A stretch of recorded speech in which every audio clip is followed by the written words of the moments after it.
So are you all seeing the deadlock screen on your screen, right? Deadlock PPT.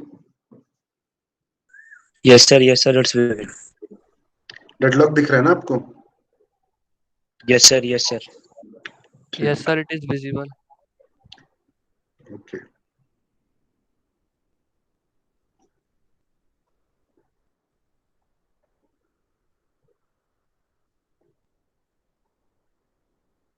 So some of the students have actually told that there is a problem coming in deadlock. We will just have a go through a revision sort of thing in the deadlock. The slide is obviously taken from the reference book Galvin.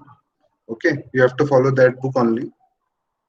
Okay, so system categorize some of the basic concepts. I don't think that it is necessary for revision also. We will just go through. Okay. So in the deadlock kind of things, we actually focus on two, three things for a request or this particular thing. First one is the request, use, and release. Okay. The actually focus on two different concepts. First one is the process, and second one is the resource. In the deadlock, we talk about these two things mainly. Okay, what is process? Process is basically programming. All are you audible? Na? Is everyone audible? Yes, sir. Okay, सबको आवाज आ रही है ना? Yes, sir. आ रही है. PPT भी सही से आ रही है ना? Okay, so process is basically a program in execution, right? So what is a program? Program is basically sequence of steps, etc. What are the resources? Resources are like memory, etc. that are inside the system. So for deadlock kind of thing or for the resources kind of thing, we actually, if we want to use some sort of resource, there are n number of resources inside the operating system, right? Like memory, CPU, register, etc. Hard disk, hard drive, etc. etc. These all are the resources. Okay, so if I want to suppose there are 10 people who actually want to resource one, suppose 10 people actually want to resource one. Resource one can be anything. It can be memory also. Okay, so if 10 people want to use that particular resource, first they should request at the first step. They should request for the particular resource because we are dealing with the multi-processing kind of environment where multiple processes are there in the execution. So it might be possible a case where this resource one is actually acquired by some other process. Suppose I am process P1. This resource is currently with the process P2. This particular resource, I am the process P1. I want to use that this particular resource. This particular resource that is R1. R1 is suppose memory. Okay. And this is with some another process that is called as process P2. So P2, if I want to use this particular, first I would request for that particular, then I will use it, then I will release it. I will not hold this resource for infinite duration of time, this particular resource. Okay, I will not use it for infinite duration of time. For a specific time duration, I will request it, I will use it, and I will. This is the system model. Okay, the system model means the operating system is actually designed like this only. Okay, so deadlock categorization, deadlock may occur if four or more conditions. These are the four main condition of the deadlock. First one is mutual exclusion.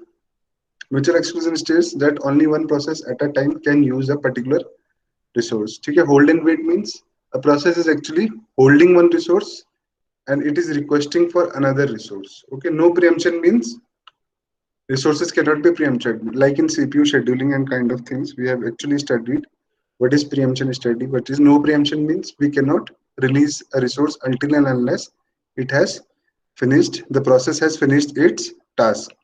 तो process जो है आपकी वो तभी release होगी, तभी release करेगा resource जब उस प्रोसेस ने उस पर्टिकुलर रिसोर्स का काम खत्म कर लिया हो.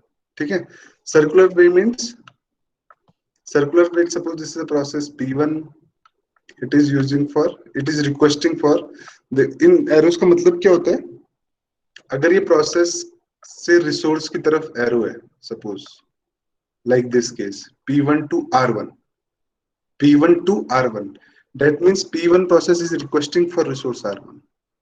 If the arrow is from resource to process, this is an important concept. If the arrow is from a resource to process, so this resource is currently held by the process P2. Okay, आप लोग बीच बीच में yes और no भी बोलते रहिए अगर समझ में नहीं आ रहा है ना, क्योंकि ऐसे में पता नहीं चलेगा। आवाज आ रही है सबको? Yes sir. समझ में आ रहा है? Yes sir. ठीक है, अगर प्रोसेस के से रिसोर्स की तरफ एरो होता है आपके पास, ठीक है, that means process P1 requires resource R1।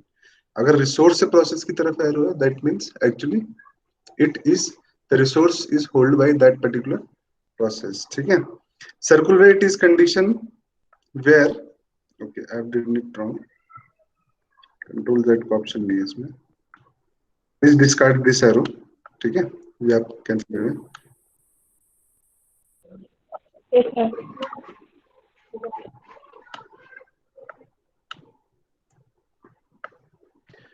Okay, process P1 requires resource R1. That resource R1 is actually held by process P2, and this process P2 actually requires resource R2, and that R2 is actually held by process P1.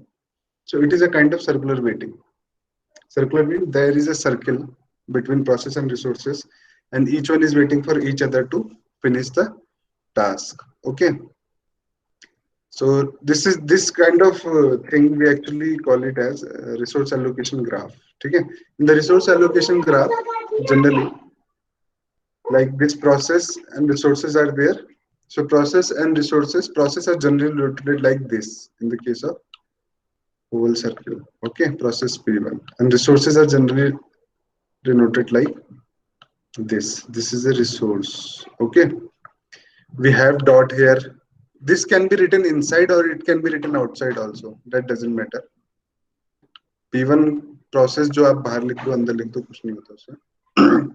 Resource में अगर एक dot है, suppose there is one dot, that actually refers to one instance of resource. Instance means copy, instance actually means copy.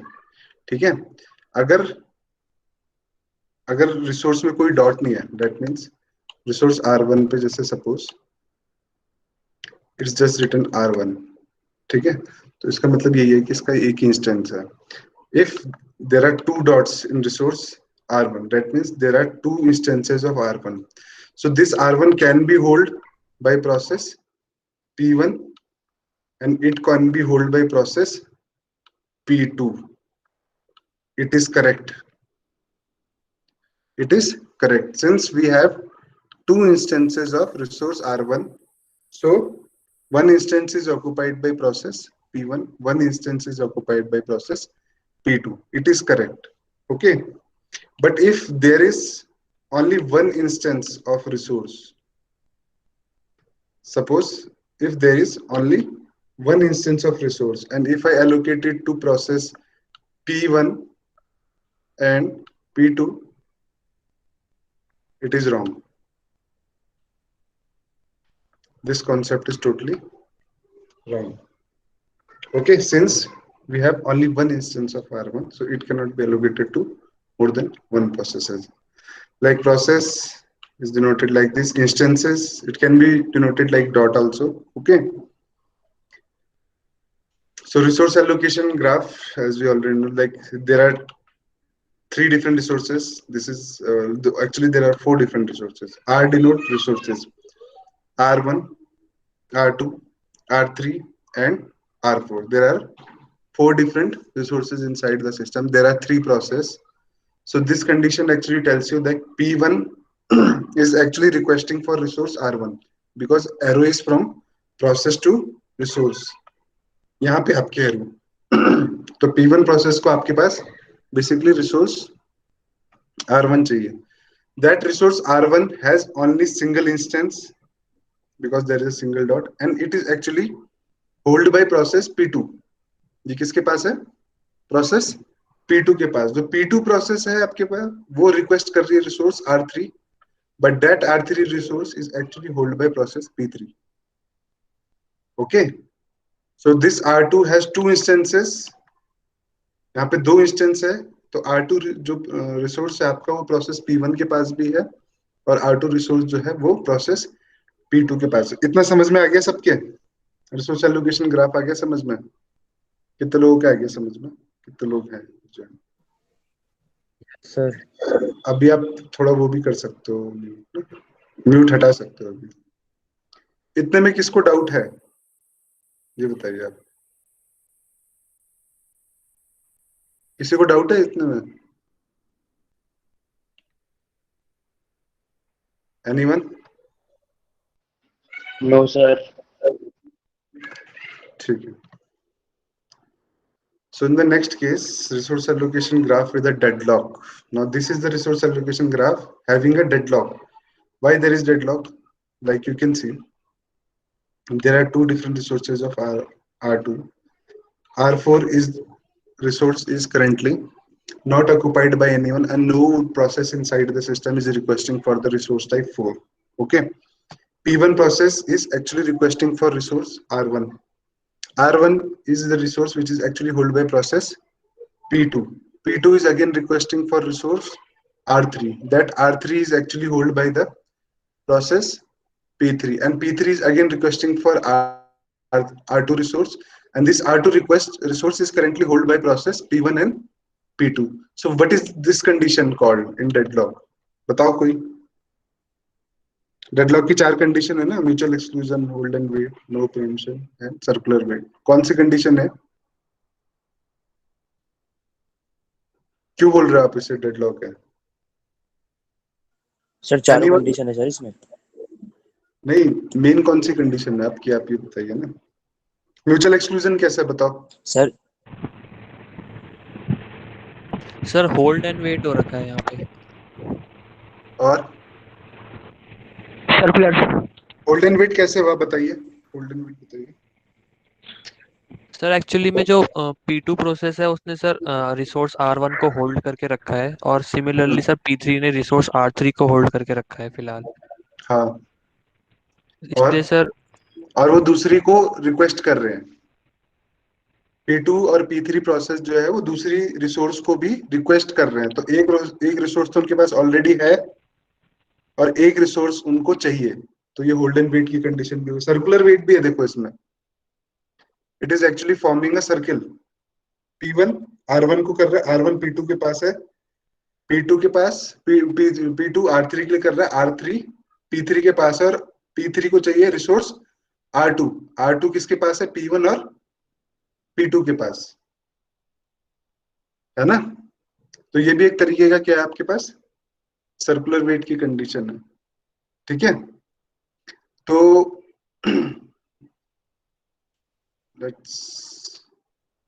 दो तरीके की हमारे पास deadlock आपको पता चल ही गया। अब डेडलॉक कैसे होगा, mutual exclusion means no preemption भी पता चल गया। Non preemption means resources can not be preempted at a particular time. Preemption का मतलब क्या होता है, जैसे आपने सीपीयू शेड्यूलिंग वगैरह में पढ़ा है, सीपीयू शेड्यूलिंग प्रीएम्पशन क्या होता है? दो तरीके की स्ट्रेटेजी होती है आपके पास, एक तो होती है प्रीएम्प्टिव स्ट्रेटेजीज, एक होती है नॉन प्रीएम्प्टिव स्ट्रेटेजी। तो प्रोसेस को जब जैसे हम एलोकेट आपके प्रोसेस शेड्यूलिंग में जब उसको एग्जीक्यूशन के लिए भेजते थे प्रोसेस को, तो क्या करते थे नॉन प्रीएम्पशन के केस में, जब तक उसका काम खत्म नहीं हो जाता तब तक वो बाहर नहीं आता था। You can not put the process in the waiting state in that case. In this case we are talking about the resources. तो इस केस में जो प्रीएम्पशन और ये वाली स्ट्रेटेजीज हैं आपके, एक बार दोबारा देख लेते हैं। ये वाली, इस केस में जैसे प्रोसेस शेड्यूलिंग में तो सिर्फ प्रोसेस की बात हो रही थी, प्रीएम्पशन वगैरह जो जितनी भी कंडीशंस हैं आपके पास वो किस केस में हो रही थी। देखो, जैसे आपने प्रोसेस को एग्जीक्यूशन के लिए भेजा, तो आप नो प्रीएम्पशन की स्ट्रेटेजीज में क्या इन्वोक करते थे?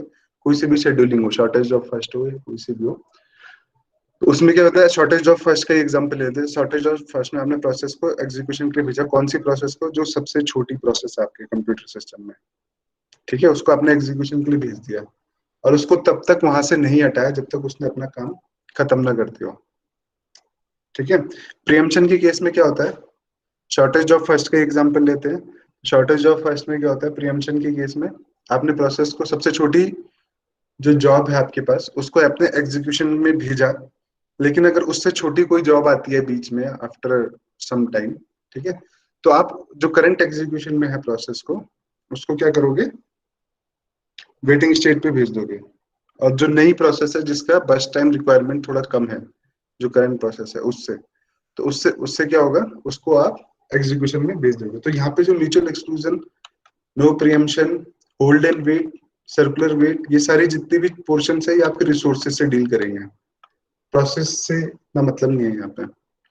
ठीक है, क्लियर हो गया सबको? Anyone can answer? Yes sir. Clear हो गया सबको? बाकी लोग भी हैं, मतलब दे सकते अपने सेशन, किसी को कुछ समझ में ना आ रहा हो। ये बुक की पीपीटी है तो ये थोड़ा सा सिलेबस के अकॉर्डिंग नहीं है, मतलब ज्यादा है इसमें सिलेबस के अकॉर्डिंग, तो इसमें सिर्फ हम इम्पोर्टेंट इम्पोर्टेंट चीजें ही देखेंगे। क्लियर हो गया सबको ना? Yes sir, yes sir. ठीक,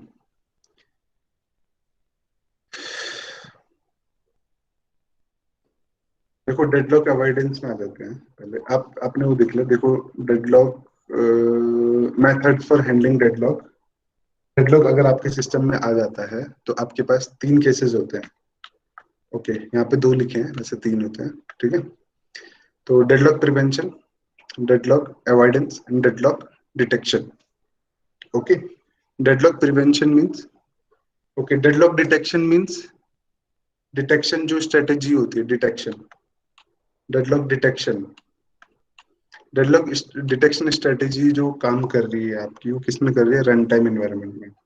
वो रन टाइम एनवायरनमेंट पे चेक कर रही है कि आपके सिस्टम में डेडलॉक आ रहा है कि नहीं आ रहा। डेडलॉक अवॉइडेंस जो स्ट्रेटेजी है, this one, this is the pre-strategy. Pre-strategy means when the process, this strategy is actually involved before a process are sent to the execution, before. Okay, prevention भी एक run time strategy है। Prevention मतलब आप system में ऐसी process को, ऐसी चीजों को इनकॉर्पोरेट करो जिसके आपके सिस्टम में डेडलॉक आए ना। ठीक है, एक इग्नोर वाली स्ट्रेटेजी भी होती है जो एक्चुअली हमारे अभी इतने रिलेवेंट है। Basically we focus on three different concept, prevention, avoidance and detection. Okay, so deadlock prevention कैसे आते हैं, how to prevent mutual exclusion. आप ये जो चार कंडीशन है प्रिवेंट, डेडलॉक प्रिवेंशन में बेसिकली हम क्या करते हैं, जो डेडलॉक की नेसेसरी कंडीशन है आपकी उसको अकर होने से रोकते हैं। ओके, क्लियर हो गया? डेडलॉक प्रिवेंशन, डेडलॉक प्रिवेंशन में आप क्या कर रहे हो कि जो स्ट्रेटेजीज है आपके पास बेसिकली चार डेडलॉक की, कौन कौन सी, mutual exclusion, hold and wait, no preemption and circular wait, आप उनको अकर होने से रोक रहे हैं, तो आप डेडलॉक प्रिवेंशन स्ट्रेटेजी पे काम कर रहे हैं। ठीक है, म्यूचुअल एक्सक्लूजन स्ट्रेटेजी ये कहता है, म्यूचुअल एक्सक्लूजन क्या होता है, anyone can answer mutual exclusion?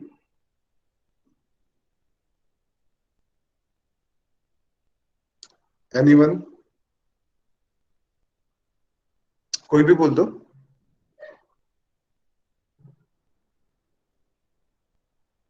Mutual exclusion आपने पढ़ा है ना पहले भी, वीडियो में भी देखा होगा म्यूचुअल एक्सक्लूजन। म्यूचुअल एक्सक्लूजन क्या कहता है आपका? सर म्यूचुअल एक्सक्लूजन में जो रिसोर्सेज होते हैं वो किसी के साथ शेयर नहीं होते हैं। शेयर नहीं करते हो आप, तो शेयर करने का मतलब इंस्टेंसेस से है म्यूचुअल एक्सक्लूजन पे ना। इंस्टेंसेस आपके एक ही होते हैं म्यूचुअल एक्सक्लूजन में। जैसे रिसोर्सेज में आपने अभी देखा रिसोर्स एलोकेशन ग्राफ में, शेयर कब होगा रिसोर्स, जब उसके दो इंस्टेंसेस होंगे। तो इस केस में आप शेयर कर रहे हो। शेयर कैसे करोगे, रिसोर्स एक ही है ना, मेमोरी एक ही है आपके कंप्यूटर में, हार्डवेयर नहीं लगाओगे ना, आप क्या करोगे, उसके इंस्टेंसेस क्रिएट करके उसको शेयर करोगे। ठीक है, होल्ड एंड वेट में क्या होता है कि एक प्रोसेस क्या है, तो होल्ड एंड वेट आप कैसे प्रिवेंट करोगे कि अगर किसी प्रोसेस के पास कोई रिसोर्स है और उसको दूसरा किसी कोई रिसोर्स चाहिए, तो आप क्या करो, उस प्रोसेस को बोलो कि करंटली जो रिसोर्स आपके पास होल्डिंग स्टेट पे, या तो आप उसे रिलीज करो तभी आपको दूसरा रिसोर्स मिलेगा। ठीक है, no preemption means, no preemption strategy क्या कहती है, if some process is holding some resource and is currently in execution and some other process actually wants for that particular resources, so that resource is immediately not preempted, उसको क्या करो आप एक Q में डाल दो। सपोज प्रोसेस P1 के पास resource R1 है, ये R1 रिसोर्स आपका प्रोसेस P2 को भी चाहिए।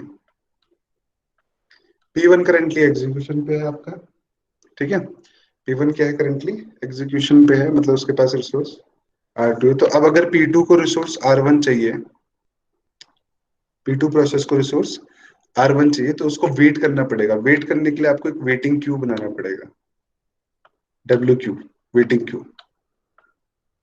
वेटिंग क्यू में ये वेटिंग क्यू रिसोर्सेस के हिसाब से होगा। Waiting queue for resource type R1, waiting queue for resource type R2, ऐसे करके आपके पास डिफरेंट क्यूज बनाने पड़ेंगे। तो अगर P2 प्रोसेस को रिसोर्स R1 चाहिए तो उसको तुरंत नहीं मिलेगा, उसको क्या करना पड़ेगा, वेटिंग क्यू में जाना पड़ेगा, फिर देखना पड़ेगा कितने लोगों को रिसोर्स R1 चाहिए। फिर प्रायोरिटी आप किसी भी हिसाब से डिफाइन कर सकते हो, चाहे जैसे आप सीपीयू शेड्यूलिंग में डिफाइन करते थे पहले, आप उस हिसाब से भी क्या कर सकते हो, अपनी प्रायोरिटीज वगैरह डिफाइन कर सकते हो। तो P2 प्रोसेस को रिसोर्स R1 चाहिए जो करंटली P1 प्रोसेस के पास है, तो इसको आपको वेटिंग क्यू में डालना पड़ेगा, R1 के वेटिंग क्यू में। किसके वेटिंग क्यू में, R1 के वेटिंग क्यू में, ठीक है। अगर कोई डिफरेंट प्रोसेस को भी ये चाहिए, P3 प्रोसेस को भी चाहिए, तो उसको भी वेट करना पड़ेगा। Accordingly, you can grant access after the process P1 has finished its task. इस प्रोसेस P1 के जैसे आपने R1 खत्म कर दिया, तो उसके बाद आप प्रोसेस P2 को ये एलोकेट कर सकते हो। सर्कुलर वेट को कैसे इंपोज करोगे आप, सर्कुलर वेट को क्या करेंगे, देखो सर्कुलर वेट कैसे बन रही थी आपकी, कुछ कुछ इस तरीके की बन रही थी ना। ये एक तरीके की साइकिल है, आप प्रोसेस ले लो, रिसोर्स ले लो, जैसे भी तरीके की, यहाँ पे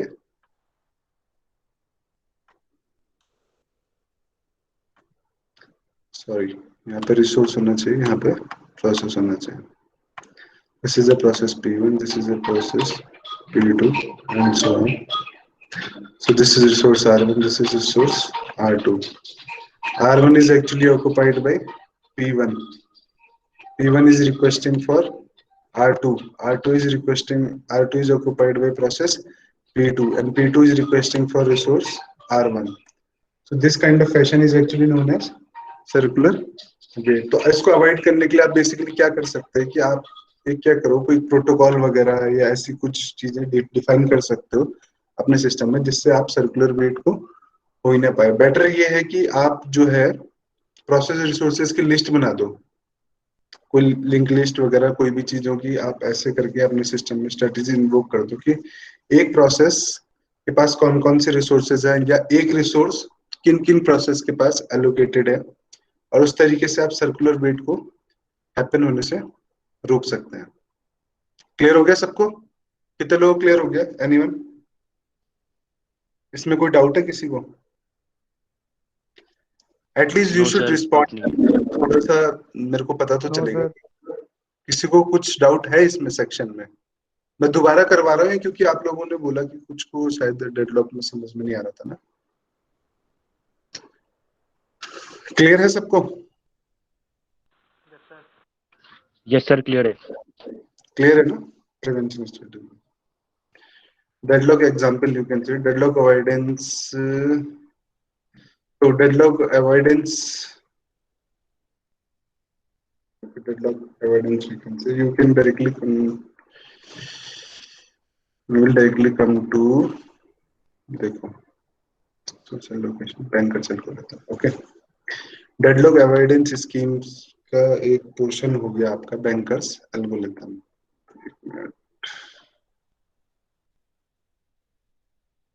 ओके,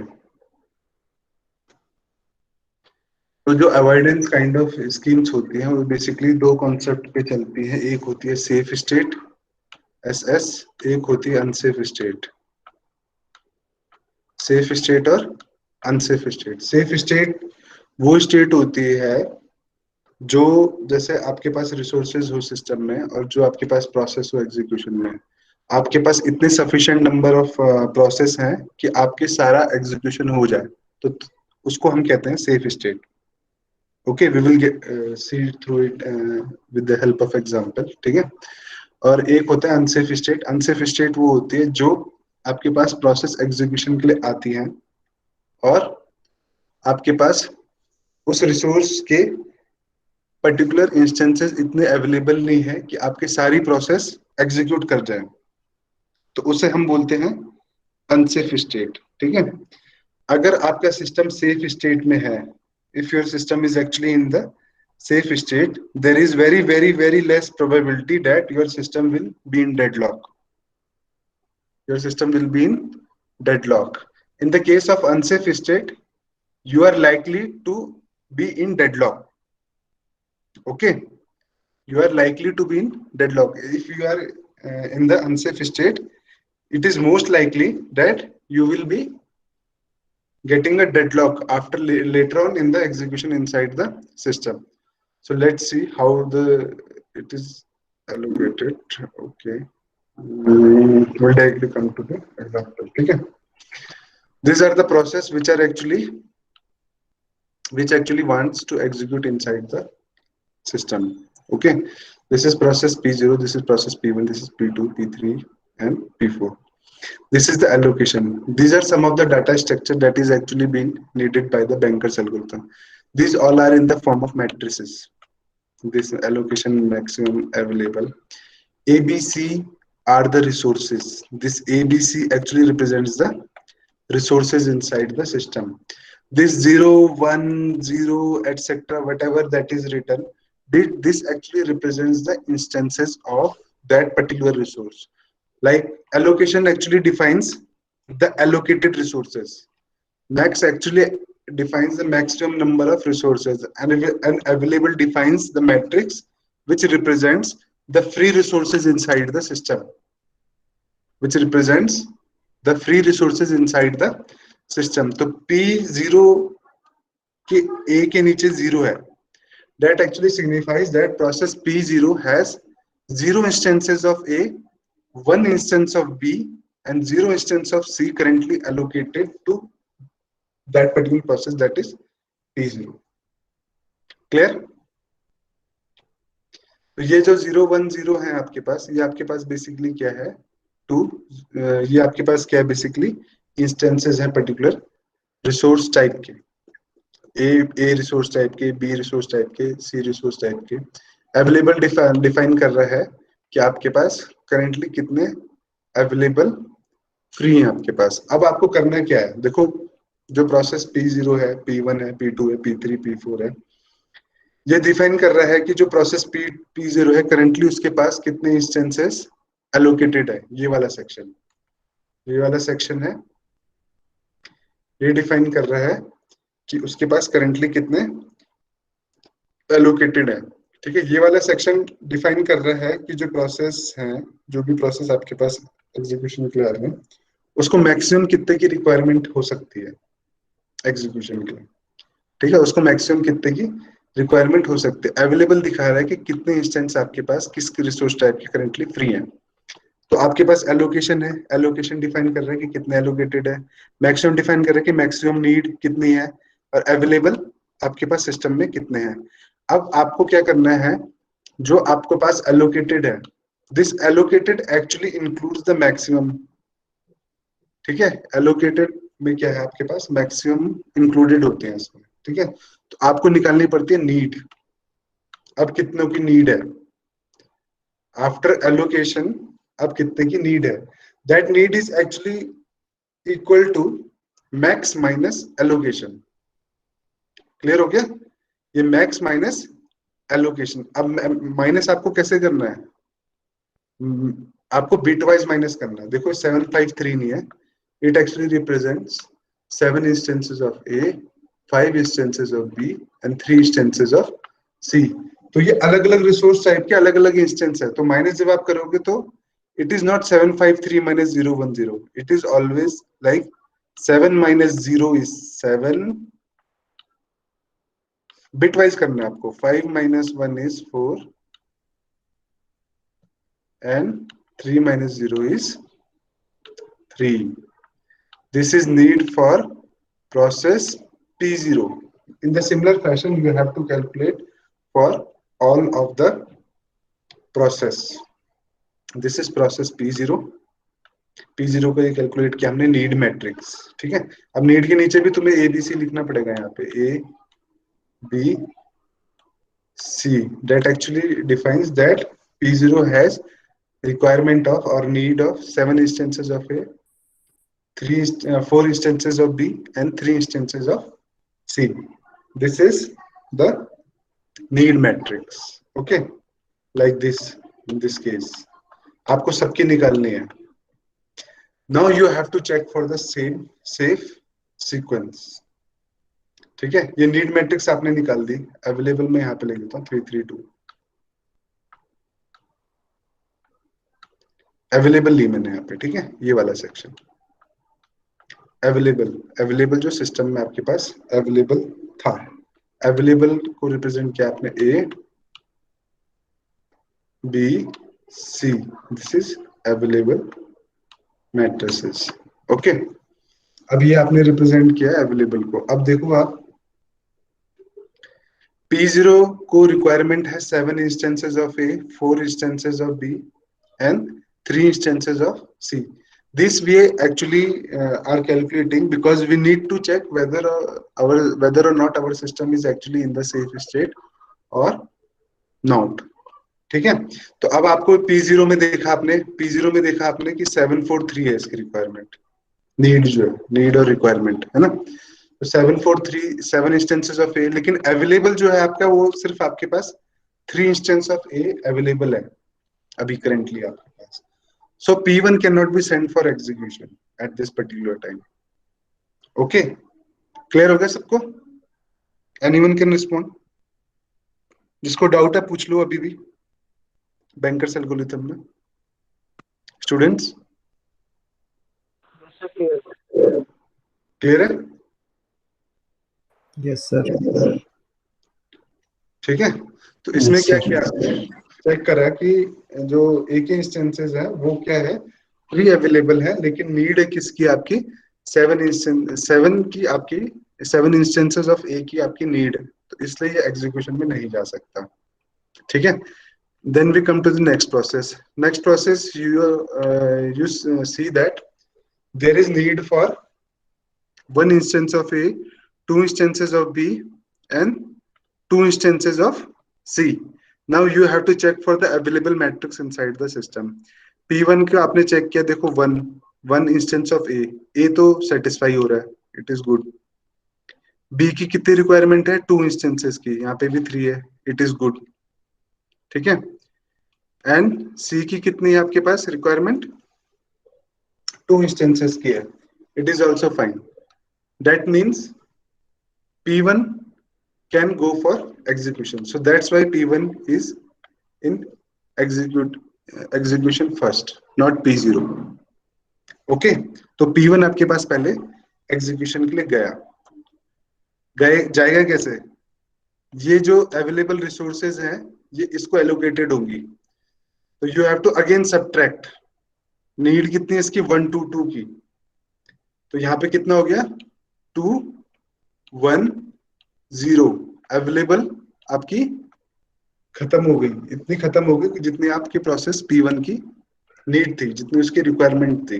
ठीक है, after the P1 process have finished the task, तो जितने इसके पास करंटली एलोकेटेड थी, अभी देखो इसकी नीड थी 1 2 2 की, एलोकेटेड कितनी थी भाई इस पे, 2 0 0. और अब यहाँ पे कितना एलोकेशन हुआ इसका, 1 2 2. Again you have to add this 1 2 2 to this 2 0 0. So this will become 3 1 2. Now this will be the allocation at the first step. Clear हो गया ना? 1 2 2 ऐड कर दिया आपने इसमें currently allocated में, तो यहाँ पे कितना हो गया, 3 2 2 and so on. ठीक है, तो यहाँ पे क्या हो गया, आपके allocated resources बढ़ गए. जब P1 प्रोसेस खत्म कर देगा अपना task, after the P1 process, फिर यहाँ पे हो जाएगा 0 0 0. अब उसको एलोकेशन की जरूरत नहीं है, अब उसको क्या है, एलोकेशन की जरूरत आपके पास नहीं है। तो ये जो 312 शॉर्ट ऑफ थिंग होगी वो आपके फिर से रिलीज हो जाएंगे और वो जुड़ जाएंगे अवेलेबल में। वो किस में जुड़ जाएंगे? अवेलेबल में। तो 3 + 2 5, 5 2 2, now it will become 5 2 2। Clear हो गया? बताओ, किसी को डाउट है? Anyone student?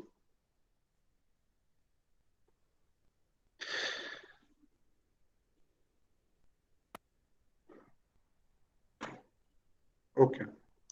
Like this, you have to proceed accordingly till the all the process are executed inside the system. अभी देखो P1 प्रोसेस एग्जीक्यूट हुई तो आपके पास ये अवेलेबल मैट्रिक्स बन गई। अब आप सिमिलरली P2 के लिए चेक करोगे। P2 की देखो 6 इंस्टेंस की रिक्वायरमेंट है तो यहाँ पे फॉल्स आ रहा है। P3 की 1 है तो P3 आपके पास नेक्स्ट एग्जीक्यूशन के लिए गया। 0 instances of A, 1 instances of B and C, 1 instances of C. So like this execution is done. अब देखो ये आपको ऐसे कोई कंडीशन आ सकते हैं जैसे यहाँ पे मैंने लिख दिया P5 प्रोसेस, ठीक है।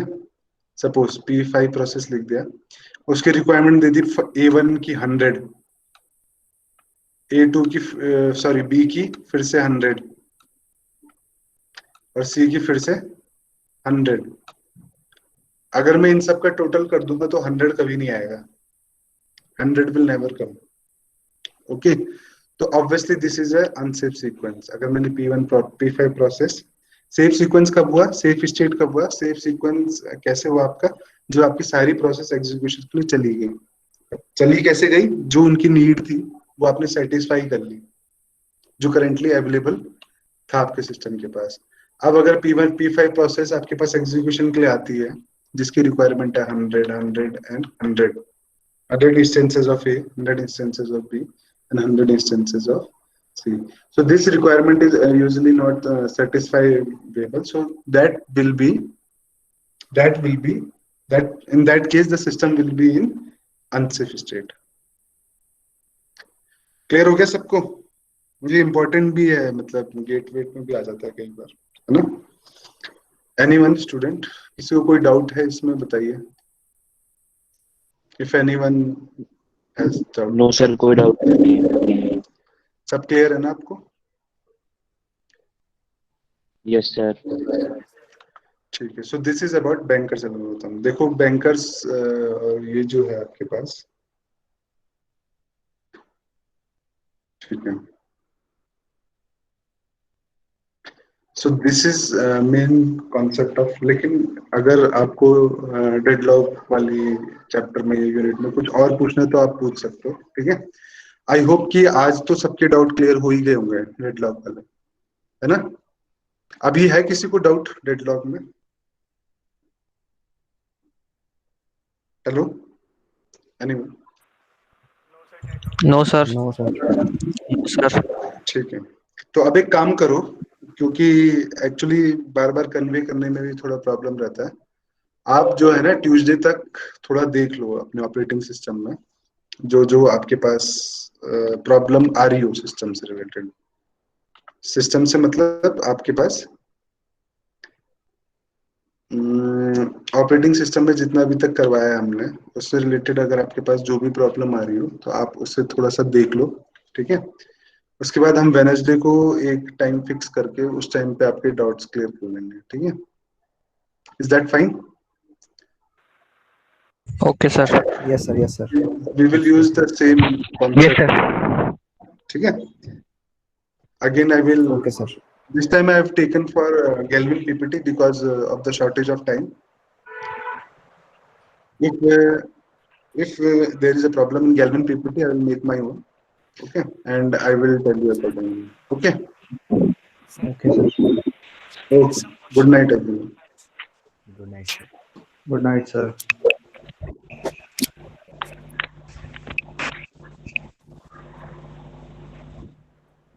बोलो जो नहीं, अबे आवाज ही नहीं आई तेरी। मैं सोचा तो स्टार्ट कर रहा है। Hello hello. के बारे में बात करेंगे ना, तुम क्या जाटू है भाई? तो क्यों क्यों टाइम करवाता है भाई? हैं कुछ समझाओगे? है भाई? बोल कुछ अच्छा जो है यहाँ मेरे फोन 4% बैटरी है, 36 मिनट रहते हैं हमारे घर में। और बोले क्यों नहीं? भाई मैंने बोले ऑलमोस्ट मुझे मैच छोड़ दिया था, मैं छोड़ गया बीच में, समझ गया। 3 नॉक दे दिए थे मैंने। भाई साहब तक तूने गेम खराब करा भाई। अबे ओ चचा, स्टार्ट किया उज्जवल तू वही। तो बोल ही मत, तू तो नूब है एक नंबर ज्यादा का। मत बोल, ठीक ठीक है, नूबड़ों से बात नहीं करते हैं। अबे तू चुप रह यार। है साला तू सामने खड़ा हूँ, बंदा निकल नॉक कर दिया तेरे पे। निकल बे यार। कोई नहीं ब्रो। क्या बोल रहा, क्या बोल रहा? अबे कोई नहीं ब्रो। उसके लिए ढूंढा नहीं, था इससे कि पहले अभिषेक कोहली। ओ कोहली आ गया अबे तू जल्दी भाई बोले यार। हेलो। अबे अबे कोहली तूने स्टार्ट किया भाई उज्जवल। यार यहाँ पे क्या? कोहली की मधुर आवाज। कोहली अबे स्टार्ट करते हैं फिर बोलते हैं। अरे पैन के लोड़े पता नहीं किस समय रखी हुई है, क्लास भी ऐसे ही है। अबे ये क्या घूम रहा? इसकी मम्मी से टाइम बुला। अबे मैं भी एक्सपर्ट कमेंट। भाई अरे बताओ तो बोले क्यों देहरादून नहीं? में खुल गया क्या? अटेंडेंस लगी नहीं लगी? क्या? अबे ये उज्जवल से पूछो ना भाई, कूफ है भाई, सबको बुलाता है, ये करेंगे वो करेंगे, करता कुछ नहीं भाई। अरे मैं बोल रहा था, मुझे पता नहीं चला कि मेरे हेडफोन से आवाज नहीं जाती जब मैं लगाता हूँ। मैं कितना बोल रहा था भाई। कौन मैं सा आखिरी में कैसे बोलते थे? क्या? हिंदी में चूतिया मत बना भाई, हिंदी में कौन सा चूतिया मत फोन है बना। तेरा?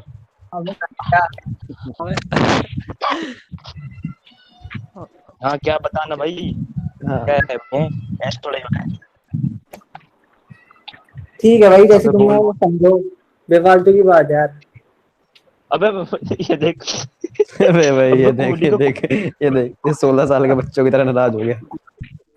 अबे तो कोहली बेफालतू को की बोला बात था है यार। कॉन्फ्रेंस मैं में कह रहा बोले क्यों नहीं, मैं तो बोल रहा था। मुझे लगा कि ये जारी हो गया आवाज और वो चला गया।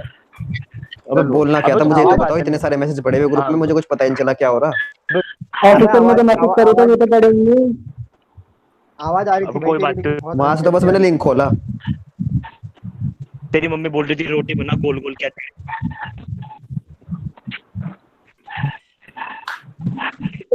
दे दो यार एग्जाम, अब रोज एग्जाम आएंगे, देते रहो। क्या करना।